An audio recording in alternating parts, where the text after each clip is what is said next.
उम्मत मुस्लिमा के नौजवानों से मेरी दर्दमंदाना अपील है। नौजवानों, डॉक्टर इकबाल ने कहा था, गलत रविश से मनाजिल का बहुत बढ़ता है, मुसाफिरों रविश कारवां बदल डालो। हम जिस रविश पे चल रहे हैं वो रविश हमको तबाही की तरफ लेकर के जा रही है। हम जिस राह पे चलने लगे हैं वो हमें बर्बादियों के मुसलसल करीब करती जा रही है। और दुनिया है कि एक के बाद एक हमारी लाशें गिरा करके मुस्कुरा रही है, एक के बाद एक जनाजा इकट्ठ उठवा करके लोग खुश हो रहे हैं।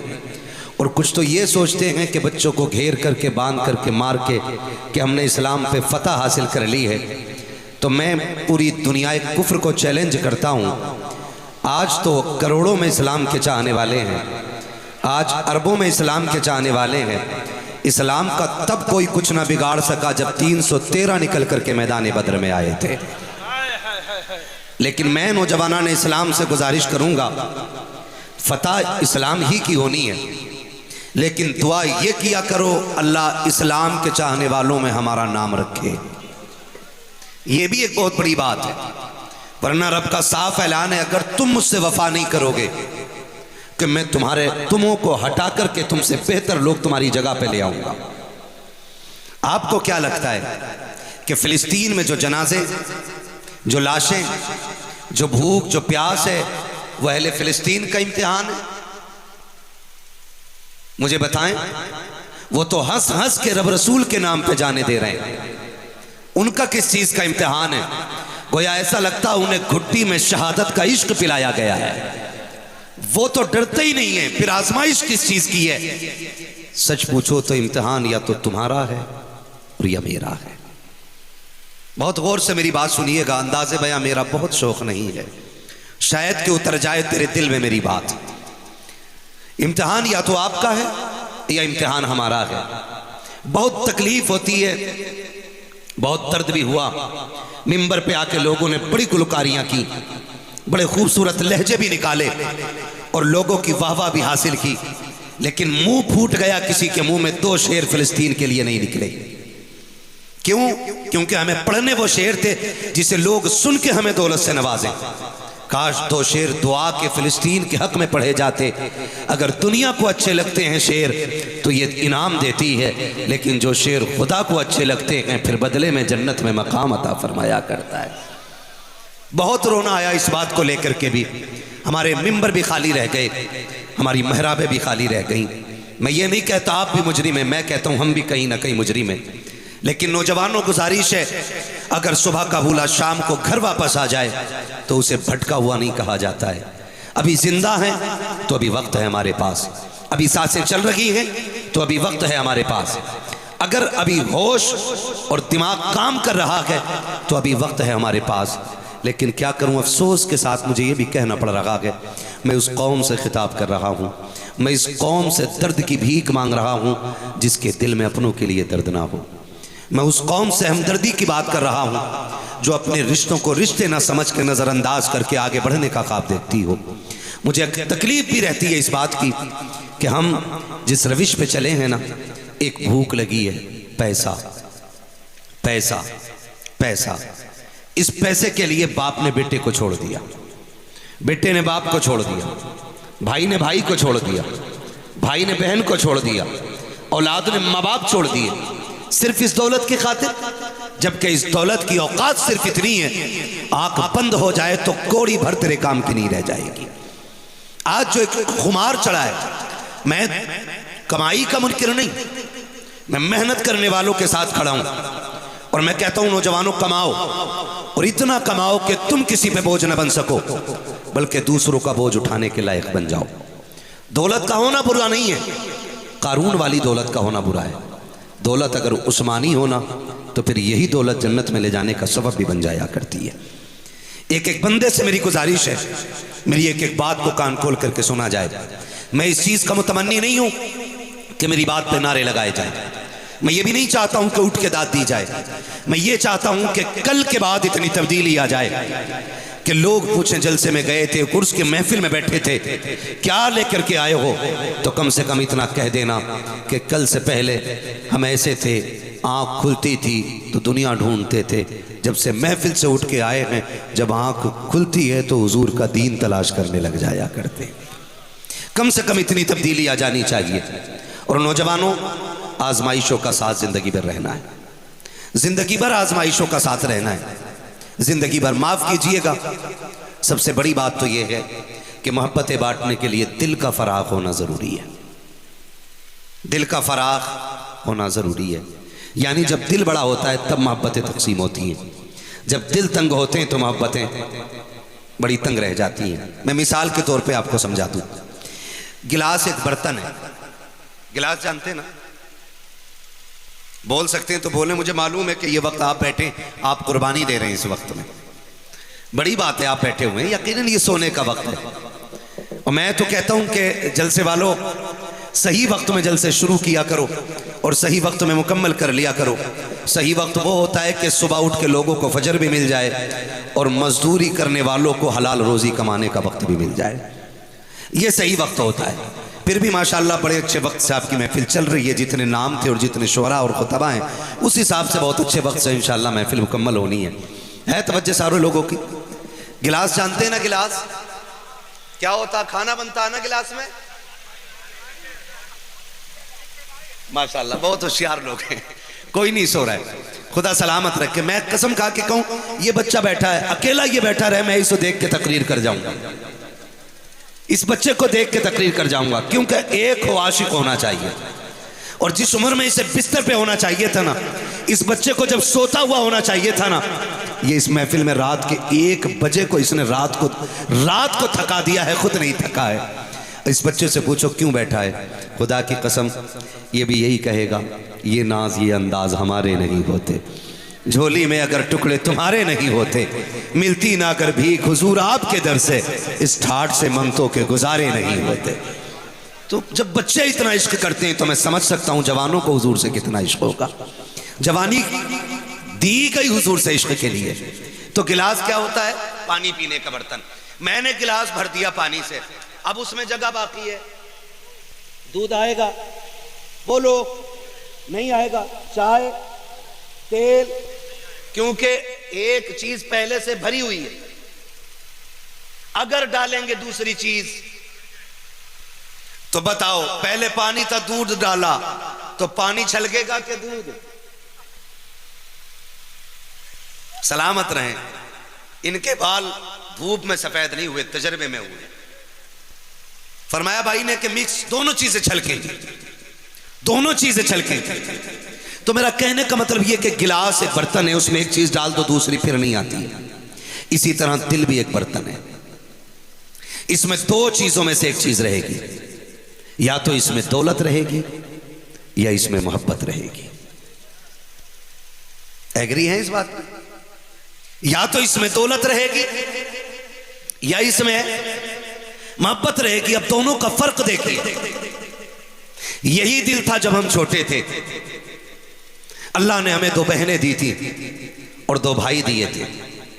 हम 2 भाई स्कूल जाते थे, हर बंदा इसको अपनी कहानी समझे, मैं समझाने के लिए ये बात कह रहा हूं। हम स्कूल जाते थे, एक भाई का स्कूल पूरब में था, दूसरे भाई का स्कूल पश्चिम में था। माँ गरम गरम खिचड़ी बना के रखती, एक भाई आ जाता, माँ कहती बेटे घी से खा ले, तो वो कहता नहीं, जब तक बड़ा नहीं आ जाएगा उस वक्त तक नहीं खाना है, मुझे अपने भाई के साथ खाना खाना है। माँ कहती थी बेटे ठंडा हो जाएगा, तो बेटा कहता था माँ ठंडा हो या गरम, जब तक भाई के साथ ना हो ना ठंडे में मजा आता है ना गर्म में मजा आता है। हम अपने भाई को छोड़ करके एक वक्त का खाना नहीं खाते थे, और वो भूल गए दिन कि जब हमें स्कूल जाना होता था तो हमारी बहन हमसे पहले उठती थी, उठ करके हमारी ड्रेस तैयार करनी, हमारा बैग तैयार करना, हमारे जूते पॉलिश करके रखना, हमारे मुंह से धुल करके हमारे पास रख देना, ये मोहब्बतें थी। लेकिन आज माफ कीजिएगा, कल अगर बचपन में कोई छोटे भाई पे हाथ उठा देता था, 9 साल के भाई को किसी 18 साल के ने मारा है, तो 11 साल का भाई जाकर के गिरबान पकड़ के कहता था तेरी हिम्मत कैसे हो गई मेरे भाई पे हाथ उठाने की। आज बड़ी जुर्रत से कहना चाहता हूं, जिन भाइयों के लिए हम अपने कद से दोने कद वालों से चढ़ जाया करते थे, आज उसी भाई के कान पे तमंचा लेके हम ही खड़े हो जाते हैं। आज उसी भाई के खून के प्यासे हम बन गए हैं। कल जिसके बगैर एक वक्त का खाना गवारा नहीं था, आज क्या हो गया है कि उसी भाई की सूरत देखना गवारा नहीं कर रहे हैं। मुझे बताओ तो शकी नौजवानों, कल जिसके बगैर एक मिनट हम खेल नहीं सकते थे, आज उसके बगैर जिंदगी गुजार रहे हैं। वजह क्या है? बड़ी कोशिशें की हैं तो मैं इस नतीजे पे पहुंचा हूं कि जब हम छोटे थे तो दिलों में प्यार रहता था, दौलत को नहीं जानते थे। जब से जवानी की दहलीज पे कदम रखा है और दौलत को जाना है, और जब से दौलत दिल में आई है तब से रिश्ते निकल गए हैं। आओ मैं कहना चाहता हूं, अगर रिश्ते बढ़ाने हैं दौलत जेब में रखा करो, मोहब्बत अपने रिश्तों की दिलों के अंदर रखा करो, तभी ये रिश्ते चल पाएंगे, वरना रिश्ते नहीं चलने वाले। मेरे अजीजों, खुदारा दौलत जेब में रखनी है, रिश्ते रिश्ते जोर से रिश्ते दिल में रखना है। आज तो बड़ी कंजूसी का मसला है, बड़ी कंजूसी का मसला है। पहले का दौर कितना अच्छा था, लोग कहते थे मेहमान आ रहा है, मेहमान आ रहा है, चलो साथ खाएंगे मेहमान के, लाओ बेटी दस्तरखान और वसी कर दो, हमारे घर मेहमान आ गया है। और आज खाता हुआ बंदा और कोई मेहमान आ जाए, क्या बेटी उठा जरा बाद में खाएंगे, पहले इनसे निपट लें। ये दौर है। पहले मेहमान का इंतजार करके लोग खाते थे, आज जाने का इंतजार कर रहे हैं। और फिर कह रहे मौल साहब तावीज दे दो, मजार पे लाल धागे 17-18 बांध दिए, बरकत नहीं आ रही। खाली डोरे बांधने से अगर बरकत आ जाती ना तो फिर कोई काम करने की जरूरत ही नहीं थी। सीधी सी बात, अल्लाह ने कुछ उसूल मुकर्रर किए। जब से दिल तंग हो गए, अल्लाह ने दस्तरखान समेट दिए। मुझे बताओ आज खेती में कितना गल्ला हो रहा है?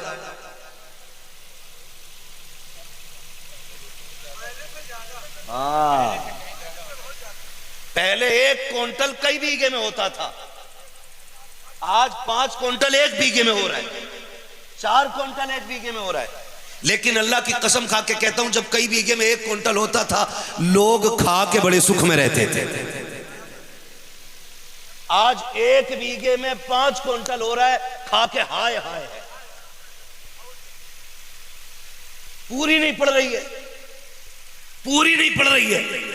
आज साबिर साहब के यहाँ डेग बनानी है, कहा क्यों क्या, और 6 क्विंटल होने लग जाए। आज अजमेर जाके डेग बनानी है, 18 क्विंटल हो जाए। मैं ये कहना चाहता हूँ, डेग बनाने की वहां जरूरत नहीं है, वो तेरे खाने के मोहताज नहीं है, सिर्फ उनका किरदार आजमा ले, अल्लाह तेरे रिस्क में बरकतें दे देगा। पहले के लोगों को 1 क्विंटल का सुकून देखना चाहते हो, आओ मैं तुम्हें बताऊं, पहले वाले के लोगों के दरवाजे पे अगर कुत्ते आ जाते थे तो बगैर खाए नहीं जाया करते थे, परिंदे आ जाते थे बगैर खाए नहीं जाते थे। आज इंसानों को भूखा टाल दिया जाता है। आज अगर कोई दरवाजे पे साइल आ जाए, लोग ताने देते हैं कि तेरे हाथ भी सलामत है, यहाँ क्यों लेने के लिए आया है, तेरे पैर भी सलामत है, तुझे गैरत क्यों नहीं आती है। और तुमसे हाथ जोड़ के कहता हूं, अगर तेरे दरवाजे पे मांगने वाला भले सवारी पे सवार होके आ जाए, उसका कद न देखना, उसकी औकात न देखना, उसकी हैसियत न देखना, ये देख कि खुदा ने तेरे दरवाजे पे खड़ा कर दिया है। अपने आप को इस लायक समझ, रब का शुक्र अदा कर जो तुझे दी गई तौफीक है, मुट्ठी भर के उसकी झोली में डाल दे, खुदा खजाने उठा के तेरी झोली में डाल दे।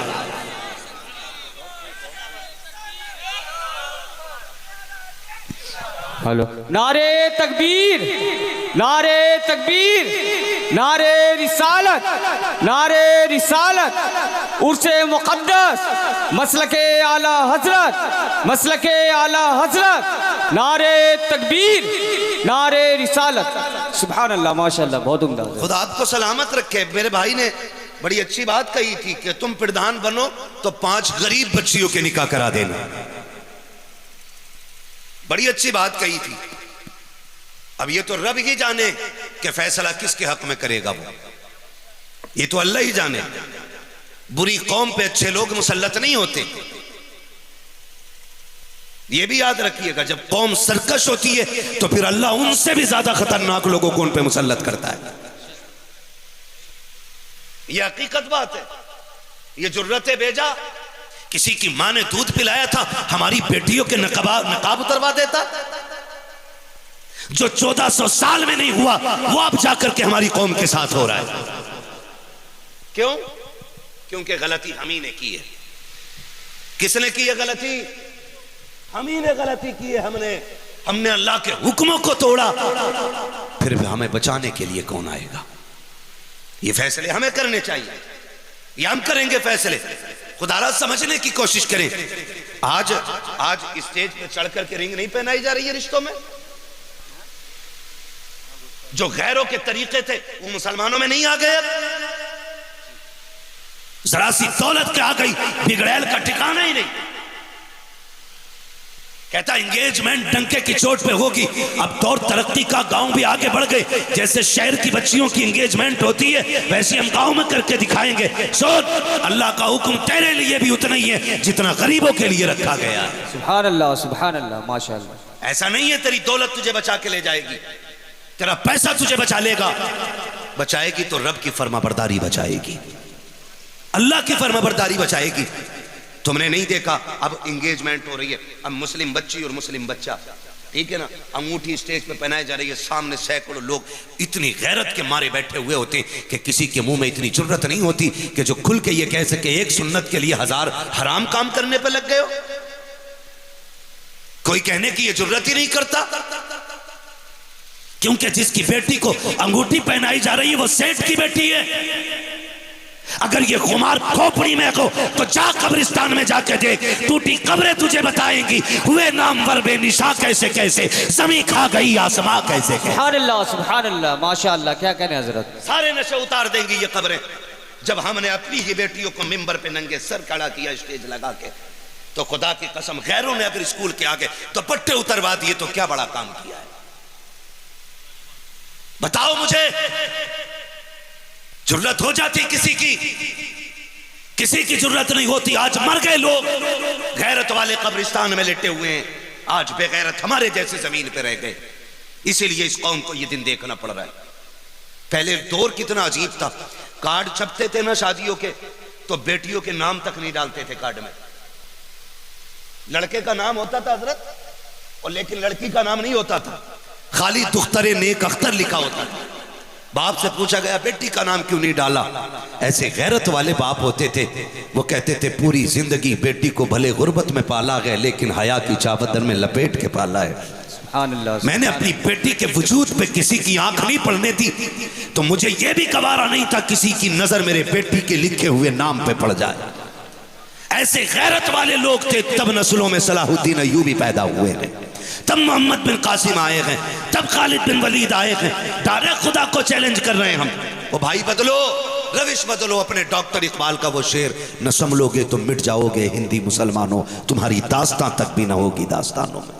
ना मुझे लहजे मारने आते, ना मेरी आवाज में वो दर्द है कि आप यहाँ मौज के लिए सुने। मैं निहायत सख्त इसलिए भी बोलता हूँ कि इस मिंबर के बारे में क़यामत में हिसाब लिया जाएगा। बता कुर्सी दी गई थी, कितना इंसाफ करके आया था? खाली झंडे गाड़ने गया था तकरीर के, या लोगों के दिल से भी तूने कोई बात की थी?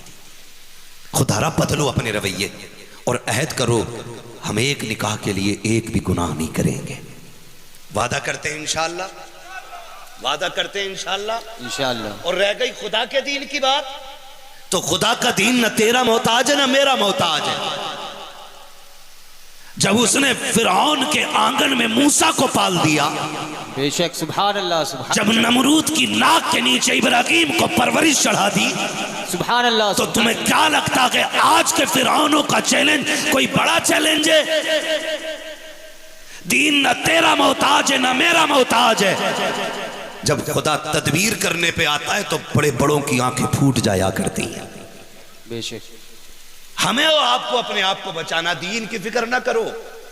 मैं बताना चाहता हूं, दीन की फिक्र ना करो। एक एंकर, बेगैरत एंकर, इन एंकरों ने मीडिया के तो कौम का नहीं बल्कि पूरे मुल्क का बेड़ा गर्क कर रखा है। एक स्कूल के 7, 8, 9 साल के बच्चे से पूछ रही है कि बताओ मदरसे में क्या पढ़ाया जाता है? वो स्कूल पढ़ के आई है, वो टीचर है, वो डिग्री लेकर के माइक लेकर खड़े होकर कह रही है एक मदरसे पढ़ने वाले बच्चे से, तुम्हारे मदरसे में क्या पढ़ाया जाता है? बच्चे ने बताया हमारे मदरसे में वुजू करना सिखाया जाता है। हमारे मदरसे में, हाँ सोशल मीडिया पे वीडियो उस बच्चे की आप देखें, उसने कहा नमाज पढ़नी सिखाई जाती है, वुजू करना सिखाया जाता है। वो बेगैरत पूछ रही है और भी कुछ सिखाया जाता है? वो ये समझ रही थी ये बच्चा है, इसकी जबान बहके और हम इसको लोगों के सामने वायरल करके लोगों की वाह हासिल करें। लेकिन बच्चे ने भी इस संभल के गुफ्तगू की और कहा खबरदार तू जबान संभाल के बात कर, अभी माओ की गोद सलाहुद्दीन के वारिसों से खाली नहीं हुई है। अगर हम बोलने पे आ जाएंगे आज भी बड़े बड़ों की बोलती बंद करने की ताकत रख सकते हैं। सुभान अल्लाह, बहुत उम्दा हजरत। लेकिन हकीकत क्या है? दिल के पपोले जल उठे, सीने के दाग से इस घर को आग लग गई, घर के चिराग से। क्या कह रहे हैं? वो दुनिया को छुपाने वाली एंकर मदरसे के एक बच्चे का सामना न कर सकी। हम किधर जा रहे हैं यार? हम किधर चलने लगे? बदलो अपने रविश। आज देखो क्या हमारे साथ नहीं हो रहा है। खुदारा ये मत सोचना दीन तेरा मेरा मोहताज है, तू और मैं खुदा के दीन के मोहताज हैं। हाँ, अगर सारे भी हम मर जाए ना फिर भी खुदा के दीन पे फर्क आने वाला, बेशक फर्क आने वाला नहीं है। सारे बोले फर्क आने वाला नहीं है, नहीं है। आप जानते हैं और दुनिया जानती है, जब नमरूद को पता चला था कि कोई बच्चा पैदा होने वाला है कि जो मेरी सल्तनत के लिए हानिकारक साबित होगा, नुकसानदेह होगा, मेरी सल्तनत की तबाही का सबब होगा, उसने कहा मैं हूं बादशाह, काट दूंगा सारे बच्चों को। हजारों नहीं लाखों बच्चे कत्ल कराए। लेकिन जब खलील की विलादत की बारी आई, रब ने उनकी माँ को हुक्म दिया कि जाओ बस्ती छोड़ो, गार में जाके मेरे खलील को जन्म दो। गार में बेटे को जन्म दिया, फिर हुक्म हुआ छोड़ जाओ। माँ तो माँ होती है ना, मालिक कैसे छोड़ जाऊं? हर पैदा होने वाले बच्चे को माँ की ज़रूरत होती है, हर पैदा होने वाले बच्चे को पानी और दूध की ज़रूरत होती है, हर पैदा होने वाला बच्चा ग़िज़ा चाहता है। इस पहाड़ी में जंगल में छोड़ जाऊं?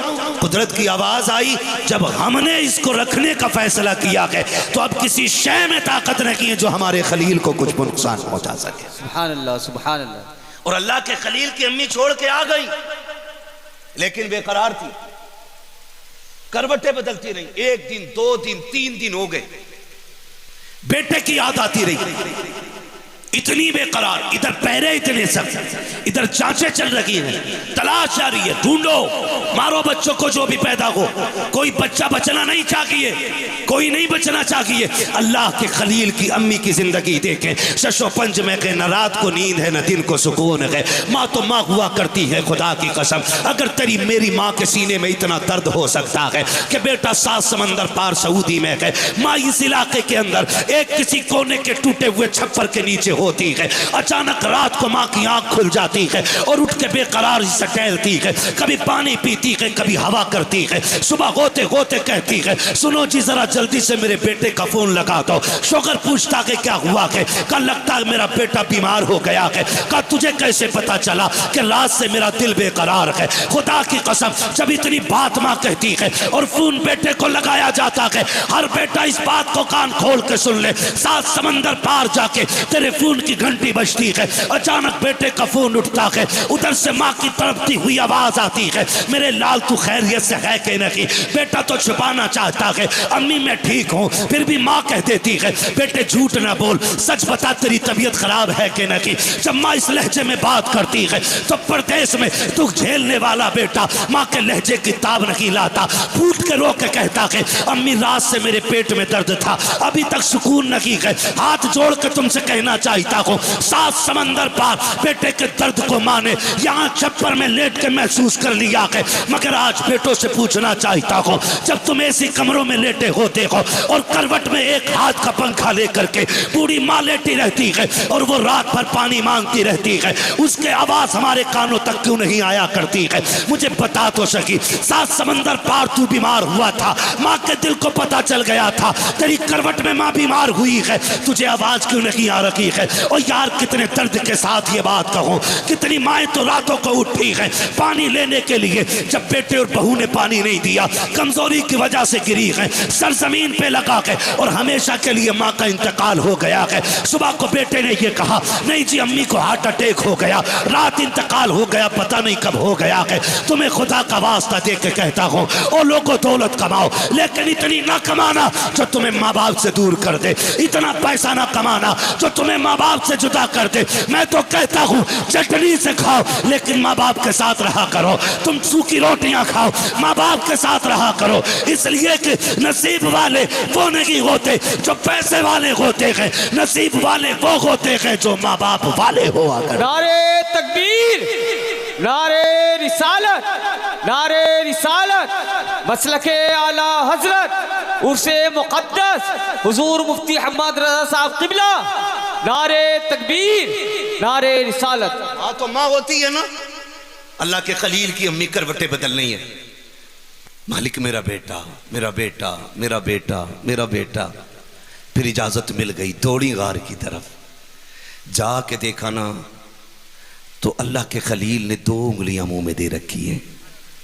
माँ तो देखते ही बेटे को बेकरार हो गई, ऐसे लिपट गई जैसे बरसों की जुदाई के फासले मिट गए हों। कभी माथा चूम रही हैं, कभी गाल चूम रही हैं, सीने से माँ लगा के बैठी रही। फरमाती मैं इस फिक्र में थी कि मेरे बेटे को ग़िज़ा कहाँ से मिल रही है। कहती मैंने बेटे के मुंह से उंगलियां निकाली ना तो फरमाती कि एक उंगली से शहद टपक रहा था, दूसरी उंगली से दूध टपक रहा था। सुभान अल्लाह। हमारा रब मोहताज नहीं है, हम उन लोगों को कहना चाहते हैं हम उस रब के मानने वाले हैं जो लफ्ज़ कुन से कायनात का पैदा करने वाला है। बेशक हम उस रब के मानने वाले हैं जो गोश्त और खून के बीच से सफेद दूध की धारें निकालने वाला है। हमारा रब वो है जो पत्थर में कीड़ों को रोजी दे देता है। बेशक हमारा रब वो है जिसने मोहम्मद जैसा महबूब पैदा किया है। बेशक हमारा रब कोई कमजोर नहीं है, हमारा रब वो है कि जिसकी मर्जी से दिन भी निकलता है, रात भी ढलती है। ओ लोगों, हम अपने आप को कमजोर न समझें, लेकिन इतना है कि रब से रिश्ते मजबूत करें। एक मुद्दत मुकर्ररा तक अल्लाह का खलील गार में रहा, फिर माँ के साथ तशरीफ़ ले आए, माँ के साथ तशरीफ़ ले आए। फरमाया गया, यहाँ तक तारीख़ में लिखा है कि फिर अल्लाह के खलील ने जो किया वो किसी में करने की ज़रूरत नहीं थी। चचा ने कहा चलो जी बुत बेचने चलना है, इसी से घर का खर्चा चलता है। कहा चलो। आपने ना टांगे बांधी उनकी रस्सी में और खचेड़ते हुए रोड पे लेके निकले और ऐलान कर रहे थे कि कौन खरीदेगा इन खुदाओं को जो अपनी हिफाजत नहीं कर सकते, वो किसी और की हिफाजत क्या करेंगे। कौन खरीदेगा ऐसे बुतों को जो अपनी टांग नहीं छुड़ा पा रहे हैं, वो तुम्हारी जान कैसे छुड़ा पाएंगे। किसी ने आके चचा को खबर दी, सुनो आज़र जिसे भेजा है ना भतीजे को बुत बेचने, उसने सारे तोड़ डाले हैं, सारे ही तोड़ डाले हैं। अल्लाह के खलील घर आए, चचा कहने लगे ये तुमने क्या किया, तुमने तौहीन की है खुदाओं की। मुस्कुरा के कहने लगे चचा आप ही बताओ, जिन आटों के बुत बना के लेके जाते हो, भूख लगती है तो उन्हीं रास्ते में तोड़ के खाने लग जाते हो। जिसे बंदा खा जाए वो खुदा क्या हो सकता है। हाँ, अल्लाह ने फिर देखो खलील को ताईद अता की, मदद दी अल्लाह ने, अल्लाह अपने खलील को। अगर तफसील से बयान करूं बड़ा वक्त लगेगा। कुरान ये कहता वला नबलुवन्नकुम बिशैइन मिनल खौफि वल जू'i व नक़्सिन मिनल अम्वालि वल अन्फुसि वस समरात व बश्शिरिस साबिरीन। ये कुरान का ऐलान है। अगर तुमने कलमा पढ़ा है तो हम तुम्हें जरूर आजमाएंगे, अगर तुम हमारे हो तो हम तुम्हें आजमाएंगे। काय के जरिए, भूख के जरिए, प्यास के जरिए, फलों के जरिए, जानों के जरिए हम तुम्हें आजमाएंगे, तुम्हारी प्यास के जरिए। अब कुरान ये कह रहा आजमाएंगे, तो फिर आजमाइशें आ गई हैं। दुआएं ये किया करो अल्लाह हमें आजमाइशों में साबित कदम रखे, ये सबसे बड़ी बात होती है। आजमाइश में साबित कदम रखे, ये सबसे बड़ी बात होती है। फिर आजमाइश अल्लाह के खलील की शुरू हुई। कितनी मुश्किल में वक्त गुजरा। आप देखो पैदा होते ही गार में वक्त काट रहे हैं, घर आए तो फिर घर वालों के नज़रिए से इख्तलाफ है। फिर उसके बाद बातें बहुत हैं, मेला हुआ, बुतों को तोड़ा, कुरान ने पूरे वाक़े को तफसील से बयान किया है। लेकिन वक्त कम है, मैं कुछ और बताना चाहता हूँ। आपको आजमाया गया, यहाँ तक कि फिर आपको आग में डालने का फैसला किया गया कि इन्होंने हमारे खुदाओं को तोड़ा, इन्हें वो सज़ा दो ताकि पूरी दुनिया के लिए नसीहत बन जाए। कहा क्या? कहा आग लगा दो। फिर नमरूद की आग लगाई गई, आतिश नमरूद जिसे कहा जाता है ना, नमरूद ने आग लगवाई, लकड़ियाँ इकट्ठा करके। आग इतनी तेज़ थी कि 2.5 कोस ऊपर तक उसके ऊपर से कोई परिंदा नहीं गुजर सकता था। ये तेज़ी थी आग के अंदर। 2.5 मील इधर 2.5 मील उधर, कोई खरब जवार से नहीं। फिर जब फेंकने की बारी आई सोचा किधर से फेंका जाए। सुने ज़रा नौजवानों, ये बताना चाहता हूँ।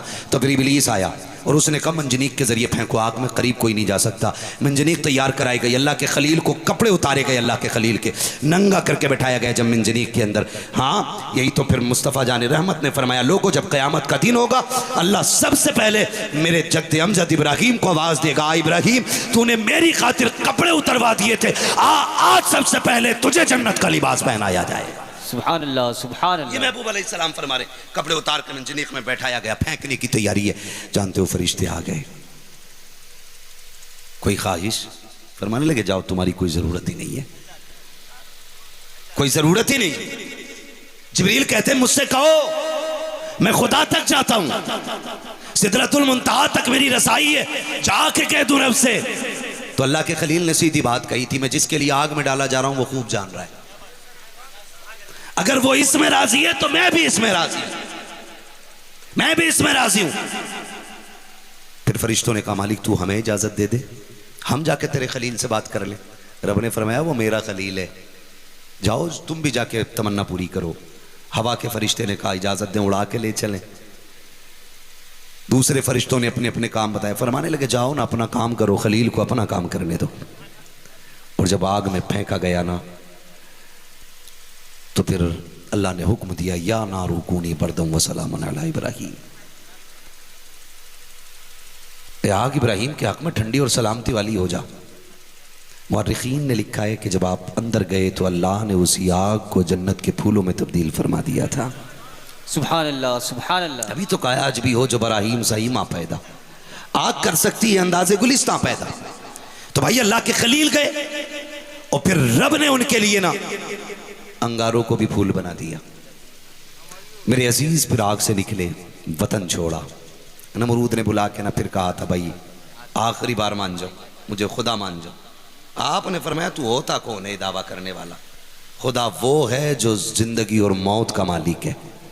तो वो भी गधा था आज के गधों की तरह, उसने भी कहा ये तो हम भी कर सकते। वो एक है ना, वो बड़ा बदशकला सा, वो कहता मैंने इस्लाम मिटाने की कसम खाई है, उसकी शक्ल देखो तो कुत्ते पेशाब ना करें उस पर, और वो हमारे इस्लाम के खिलाफ भौंकता रहता है। मैंने पहले ही कहा था नूरे खुदा है कुफ्र की हरकत पे खंदाजन, फूंकों से ये चिराग बुझाया ना जाएगा। समझ रहे हैं ना? तो अल्लाह के खलील को बुलाया नमरूद ने, कहने लगा भाई मान जाओ मेरी बात, मैं खुदा हूं। फरमाने लगे खुदा तो वो है जो जिंदगी मौत का मालिक है। उसने कहा ये तो मैं भी कर सकता हूँ। कहा कैसे? उसने दो कैदी बुलाए, एक मार दिया एक छोड़ दिया। कहा देख इसे मौत दी मेरी मर्जी थी, इसे जिंदगी दे दी, ये भी मेरी मर्जी से हो गया, ये भी मेरी मर्जी से हो गया। फिर अल्लाह के खलील ने समझ लिया कि इसके दिमाग में गोबर है, ऐसे नहीं मानेगा। आपने कहा सुन, मेरा रब वो है जो पूरब से सूरज निकालता है पश्चिम में छुपाता है, अगर तू खुदा है तो पश्चिम से निकाल के पूरब में छुपा दे। मेरे महबूब अलैहिस्सलाम फरमाते कि ये जो दावा अल्लाह के खलील ने किया था कि खुदा वो है जो पूरब से निकाल के पश्चिम में छुपाता है, अगर नमरूद पलट के ये कह देता कि चलो जी अपने रब से कह दो वो ही ऐसा करके दिखा दे, तो फरमाते हैं अगर इब्राहीम ये कह देते तो रब मेरे जद्दे अमजद के लिए सूरज को पश्चिम से निकाल देता। क्योंकि जब कुर्बानी रब के लिए दी थी तो ताईद भी रब की थी, मदद भी रब की तरफ से आई थी। और मेरे अजीज अगर हम अल्लाह वाले हो जाएं तो मदद आसमानों से उतार दी जाती है। 313 बन के देखो, फिर देखो मदद आसमान से आती है कि नहीं।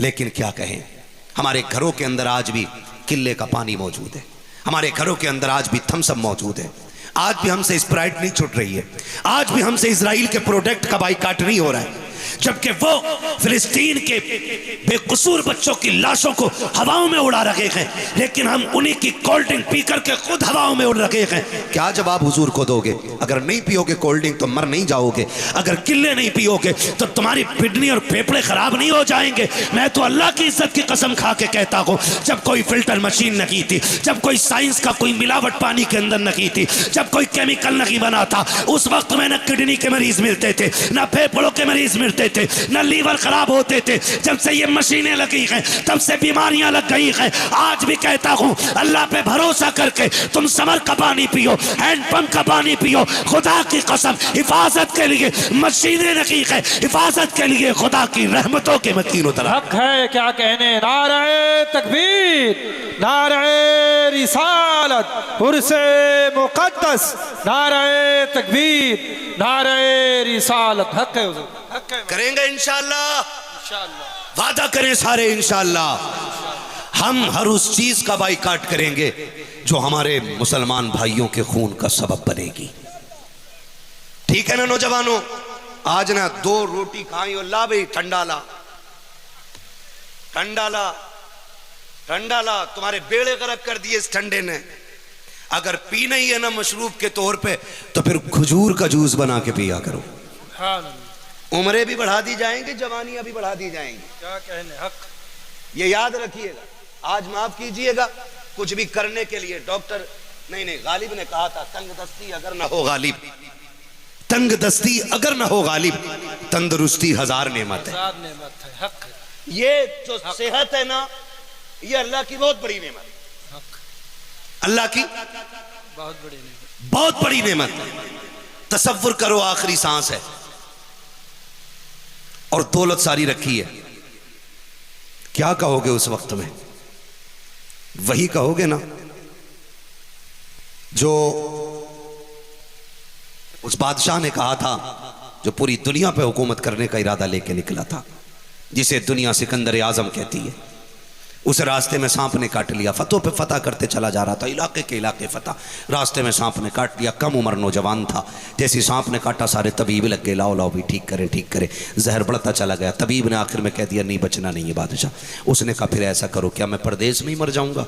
कहा हाँ, जहर यहाँ है तो फिर मरना भी यहीं है। उसने कहा मेरी आधी दौलत ले के किसी से कहो कि मुझे इतनी सांसें उधार दे दे कि मैं वतन में जाके मर सकूँ, वतन में जाके मर सकूँ। तबीबों ने और उसके हुक्मा ने कहा कि बादशाह कोई दौलत ऐसी नहीं बनी है जो किसी को एक सांस उधार दिला सके।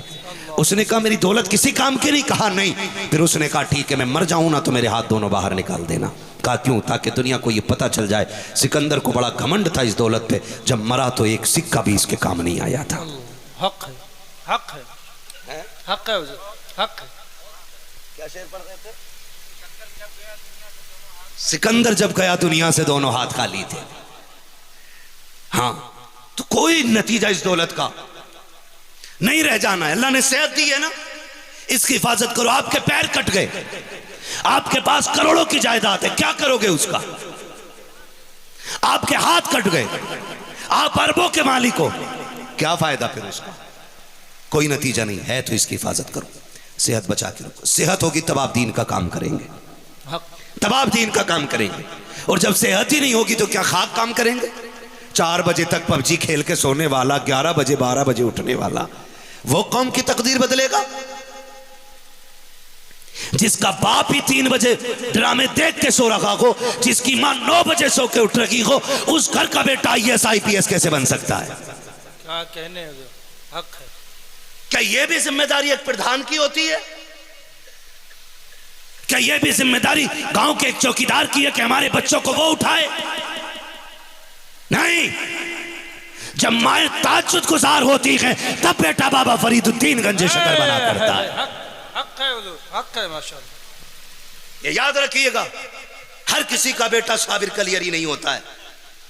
जब माए तहज्जुद गुजार होती है तो बेटा साबिर कलियरी होता है। हाँ, और जब माए अल्लाह की जिक्र की जाकिरा होती हैं तब बेटा मोइनुद्दीन अजमेरी होता है। जो माए 11 बजे तक सोती है उनकी गोद में कभी सलाहुद्दीन अय्यूबी नहीं आया करते, कभी नहीं आया करते। दुनिया कहती है हुसैन ने नेज़े पे कुरान पढ़ा है। मैंने कहा बेशक पढ़ा है, आज तक कोई ऐसा कारी नहीं आया जिसने नेज़े पे चढ़ के कुरान पढ़ा हो। देखा कोई तुमने कारी? सुना कोई कारी? बोल सकते हैं तो बोले, वरना सोने लग गए हो तो कोई बात नहीं, मुझे सोने की दुआ आती है। सोने की दुआ पढ़ लें। हाँ, फिर बोले देखा किसी को नेज़े पे कुरान पढ़ते हुए? सुना किसी को? अली के बेटे के अलावा आज तक किसी ने नेज़े पे कुरान पढ़ा ही नहीं। दुनिया कहती है कमाल सारा हुसैन का है। मैंने कहा ना, कमाल सारा हुसैन का नहीं, इसमें कमाल सारा फातिमा ज़हरा का है। इसमें कमाल हैदर कर्रार का है। आप कहेंगे कैसे? वजह यह है कि मौलाए कायनात जब मजदूरी करने जाते थे, कोई बंदा नहीं बता सकता है कि जितनी देर मजदूरी करते हो दुनिया की एक बात भी की हो, बिला जरूरत किसी से बात ना करना, तिलावत हो रही है, खेत खोदे जा रहे हैं, सूरह रहमान पढ़ी जा रही है, कंधी लगाई जा रही है, सूरह यासीन की तिलावत हो रही है, बाग के लिए पानी खींच करके बागों को सैराब किया जा रहा है। इस तरह से कमाया गया हैदर कर्रार ने, उन लुकमों को खाया गया हसनैन करीमैन ने। फिर जिस माँ की गोद में परवरिश खा पाई है, उस माँ की तारीख उठा करके देखो, जब भी बेटों को दूध पिलाया है हमेशा कुरान की लोरियां दे करके पिलाया है। तुम्हें क्या लगता है जब माँ बेटों को गोद में लेकर के कुरान पढ़ करके दूध पिलाती थी तो बेटे आंखों में आंखें डाल के कहते थे अम्मी ये तेरा कमाल है कि दूध कुरान पढ़ के पिलाती है। आज हम ये वादा करते हैं कि तेरा बेटा वो करके दिखाएगा जो किसी के बेटे ने नहीं किया। हुसैन कहते थे तूने दूध पिलाते हुए कुरान पढ़ा के, हम नेज़े पे जाते हुए कुरान पढ़ के दिखाए। नारे तकबीर, नारे रिसालत, नारे रिसालत। बहुत उम्दा, जिंदाबाद हुजूर। हुसैन को समझने की जरूरत नहीं है। कुछ लोगों ने सारी हुसैनियत तो ढोल में ही लख रखी है लाके, सारी हुसैनियत। कुछ दिन 10 दिन कुछ लोग काले कपड़े पहनते, कुछ पट्टियां बांध लेते, कुछ घुंघरू बांध के घूम रहे, हाँ, कुछ भांग पी के शराब पी के दौड़ दौड़ दोनों हाथों से ढोल चल रहा। कौन है का ये हुसैनी है? कसम खा के बताओ, अगर तुम अपने बाप की मैयत पे ढोल बजा सकते हो तो फिर मैं कहूंगा तुम 10 तारीख को भी बजाओ। अगर तुम्हें अपने बाप की मैयत पे ढोल गवारा नहीं तो हुसैन की शहादत के दिन ढोल बजाने का हक तुम्हें किसने दे दिया है? हक, एक सीधी सी बात है। हक है। मेरा अगला सवाल, ढोल यजीदियों के गले में लटका हुआ था, हुसैनियों के गले में कहां से आया? ये ढोल इसलिए बजाया जा रहा था ताकि लोगों को तमाशा दिखाया जाए। देखो अली की ज़ैनब को हम बेपर्दा लेके आ रहे हैं, देखो सकीना के हाथ भी बंधे हैं, ये देखो 72 नेज़ों पे 72 सर है। इसलिए ढोल बजाया गया था ताकि दुनिया को तमाशा दिखाया जा सके। अगर हुसैनी है तो फिर तमाशाइयों के साथ क्यों? हुसैन वो है जिसने नेज़े पे कुरान पढ़ा है, और हुसैनी वो है जो तारीख को जाकर के मस्जिद में कुरान की तिलावत करके दिखाया। अल्लाह, हक है, जिंदाबाद जिंदाबाद। हक है हुजूर, हक है, माशाअल्लाह, हक है। कमाल करके रख दिया हमने। और फिर शराब पी के मौलाए कायनात के नारे, शराब पी के हुसैन के नारे, शर्म नहीं आती? हमारा हुसैन वो है जिसका नाम भी पाक होके लेना पड़ता है। बेशक। हाँ, किसी शराबी को हक नहीं है मेरे हुसैन का नाम ले, इसलिए कि हुसैन नाम ही जन्नती है। हक। अगर इस पे बात करूं तो बड़ा वक्त चाहिए, लेकिन मैं ये कहना चाहता हूं अपनी कौम से, हुसैनियत कुरान की तिलावत है, ना कि ढोलक है। लेकिन हमने उसी को ना कुछ लोगों की देखा दाखी, रावजी और शियों के जो सीना पीटते हैं, ढोल पीटते हैं, हमने उन्हें देख करके सब कुछ ले लिया। ये तो सीने क़यामत तक पीटेंगे, क्योंकि सैयदा ज़ैनब ने कूफे में खड़े लोगों से कहा था कि आज सीना पीट रहे हो हमें दिखा करके, तुम ही हो ना जिन्होंने ख़त लिख के बुलाया था और जब आ गए तो पीछे हट गए। फरमाने लगे जाओ, तुम्हें बद्दुआ अली की बेटी देती है, क़यामत तक इसी तरह सीने पीटते रहोगे और तुम्हारे सीने का दर्द कभी कम नहीं होगा। अल्लाह, ये क़यामत तक पीटेंगे। लेकिन हम क्यों? हम तो कुरान पढ़ेंगे, हम उनके नाम पे सबील लगाएंगे, हम उनके नाम के लंगर लगाएंगे, हम उनके नाम के भूखों को खाने खिला के बताएंगे कि जो खाने पे पाबंदी लगा दे वो यजीदी होते हैं, और जो भूखों को पकड़ पकड़ के खिलाते हैं वही हुसैनी होते हैं। हक। करेंगे इंशाअल्लाह। इंशाअल्लाह। अब मुझे हाथ उठा के बताएं कितने लोग ढोल बजाएंगे?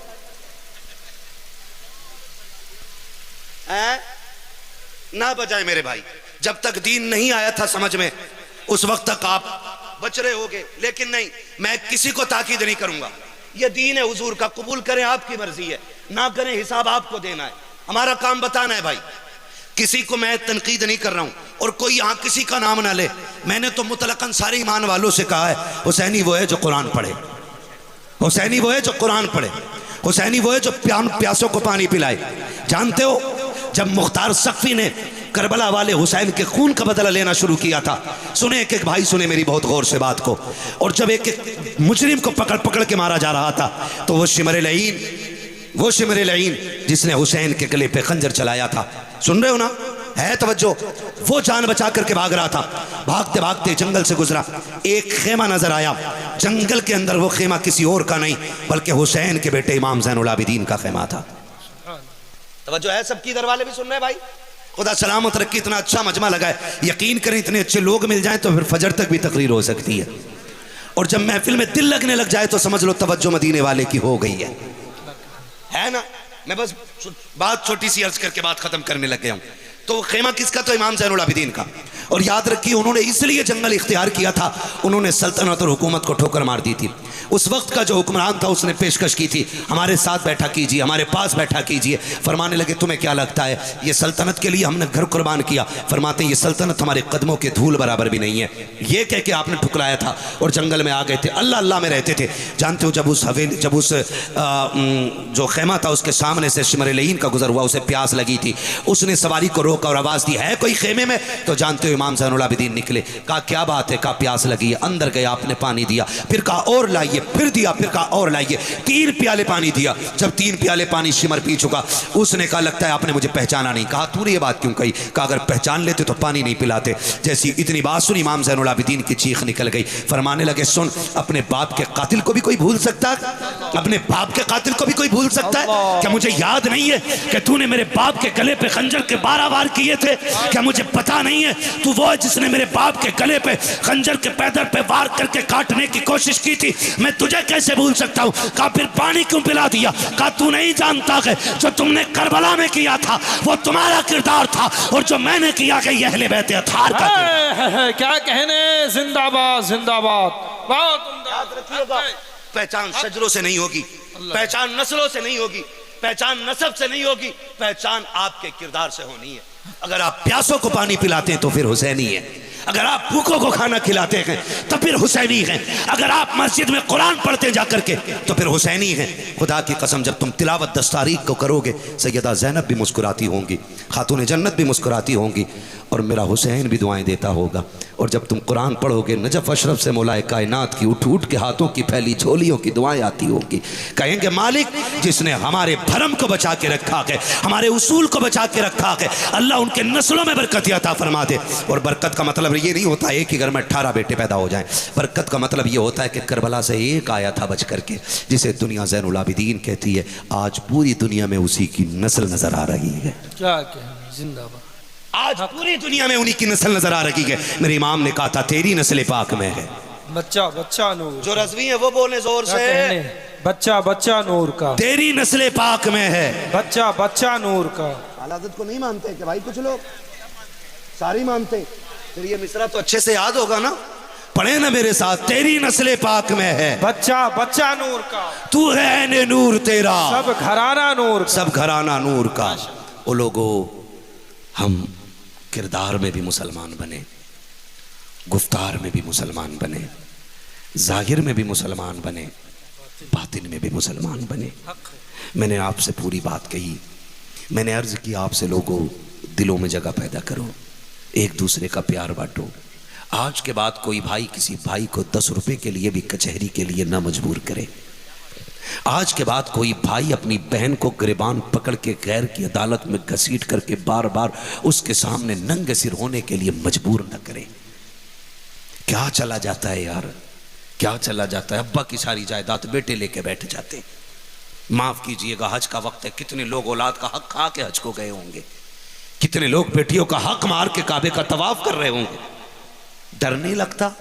लाख बार कहो लब्बैक लब्बैक लब्बैक, अगर उसने एक बार कह दिया ला लब्बैक तो तेरा पूरा सफर खराब हो जाएगा। 1 रुपया किसी का लेके ना उसकी हदों में दाखिल मत होना। बेटी का भी हक दे के जाइएगा और बेटों का भी हक दे के जाइएगा। कई बार बकरा ईद आ रही है, कई बहनों को इंतजार होगा भाई का फोन आए, भाई एक बार दावत दे के कहे तुझे आना ईद पे, लेकिन मीठी ईद पे भी एक कॉल नहीं आई, बकरा ईद पे भी एक कॉल नहीं आई। सालों साल बीत गए, हम बहनों को फोन न कर सके। बहनों को एहसास होता बाप था तो हर 8वें दिन आता था। जब से बाप कब्रिस्तान गया एक फ़ोन की फुर्सत भाइयों को नहीं।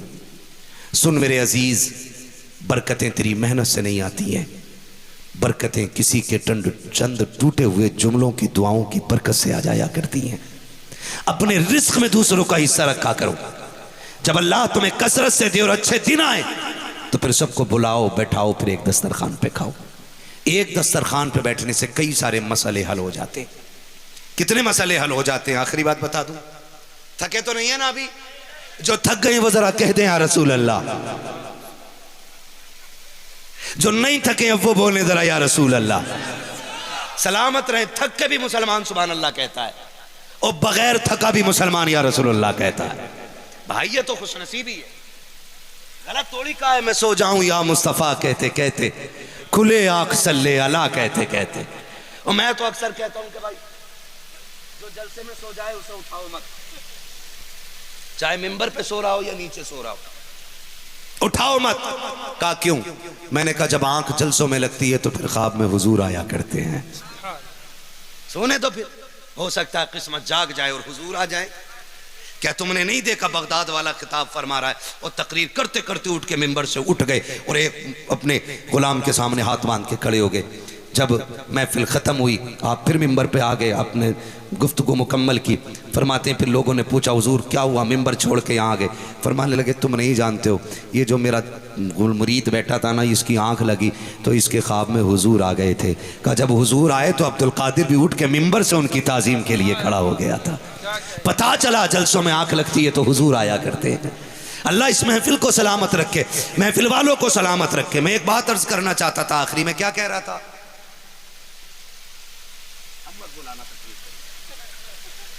तो हाथ की याद नहीं रही, अब क्या रहेगी? आखिरी बात सुन ले, मैंने कहा था दावतें किया करो एक दूसरे की। अल्लाह अगर तौफीक दे तो दस्तरखान पे दूसरों को बुलाओ। फायदे आके कहते हैं हजरत जी अब्बा की बड़ी याद आ रही है, 6 साल हो गए, एक दिन भी ख्वाब में नहीं आए, किधर निकल गए? कोई कह रहे अम्मा देखना चाहता हूं, कोई दुआ बता दो, तुम तो बड़ी तकरीरें करो, अम्मा देख लूं मैं ख्वाब में। तो मुझे ख्वाब की दुआ तो नहीं आती है, अलबत् जागते हुए देखने का तरीका एक मैं बता देता हूं। जागते हुए अगर माँ बाप चले गए और उन्हें देखना चाहते हो तो एक दिन दस्तरखान बिछाओ और सारे महरम लोग बैठे हों, एक भी गैर महरम ना हो, सिर्फ भाई बहन सारे एक दूसरे को दावत दे के इकट्ठे होकर बैठ जाओ और फिर मुस्कुरा के खाना खाना शुरू करो, एक दूसरे बात करना शुरू करो। फिर आप नजर उठा के सबका चेहरा देखना। ख्वाब का तो नहीं पता, अलबत्ता जब कोई बहन मुस्कुरा रही होगी तो उसकी आंख में, उसके चेहरे में माँ का चेहरा नजर आने लग जाएगा। और कोई भाई कोई बात रौब के साथ कह रहा होगा तो उसके लहजे में बाप का लहजा दिखाई देगा। जब कोई प्यार से शफकत से छोटा भाई बड़े भाई की तरफ अदब से देखेगा और बड़ा भाई कहेगा यार खाना, जब उसके ये जुमले होंगे उसके इस जुमले के अंदर बाप की मोहब्बत और शफकत नजर आएगी। और जब बड़ी बहन छोटे भाई के कंधे पे हाथ रख के कहेगी कमजोर हो गया है मेरा शेर, देखना उसके जुमलों में माँ की मोहब्बत नजर आएगी, माँ का लहजा नजर आएगा, माँ का प्यार नजर आएगा। छोड़ो यार दुआएं करके कब्र वालों को देखना, जमीन पे दावतें करो, अल्लाह जीते जाग के तुम्हें माँ बाप की ज़ियारत नसीब फरमा दे। जिंदाबाद जिंदाबाद जिंदाबाद। करेंगे इंशाअल्लाह। अल्लाह ताला हमें अपनों से मोहब्बत करने की तौफीक अता फरमाए, अपनों से प्यार करने की तौफीक अता फरमाए। बस जो हुए अगलात उनको माफ़ फरमाए रब कायनात। ज़िंदगी ने दिया साथ, फिर होगी मुलाकात, चमन रहा फूल खिलेंगे, ज़िंदगी रही फिर मिलेंगे। मुसाफिर हैं हम भी, मुसाफिर हो तुम भी, किसी मोड़ पर फिर मुलाकात होगी। फ़कीरान आए सदा कर चले, सदा खुश रहो ये दुआ कर चले। सारे लोग कलमा शरीफ पढ़ लीजिए, ला इलाहा इतनी सुस्ती से नहीं, कलमा शरीफ पढ़ना है। ये उलमा, ये मुअज़्ज़ज़ लोग हैं, मोतबर लोग हैं, इन्हें गवाह बना के कलमा पढ़ लें। और क्योंकि महफिल में फरिश्ते भी आए हुए हैं, क्यों ना उन्हें भी गवाह बनाया जाए और हुजूर को गवाह बना के कलमा पढ़ें। पढ़ें जोर से, ला इलाहा इल्लल्लाहु मुहम्मदुर रसूलुल्लाह, अस्तग़फिरुल्लाह रब्बी मिन कुल्लि ज़ंबिन व अतूबु इलैहि व मा अलैना इल्लल बलाग। अस्सलामु अलैकुम।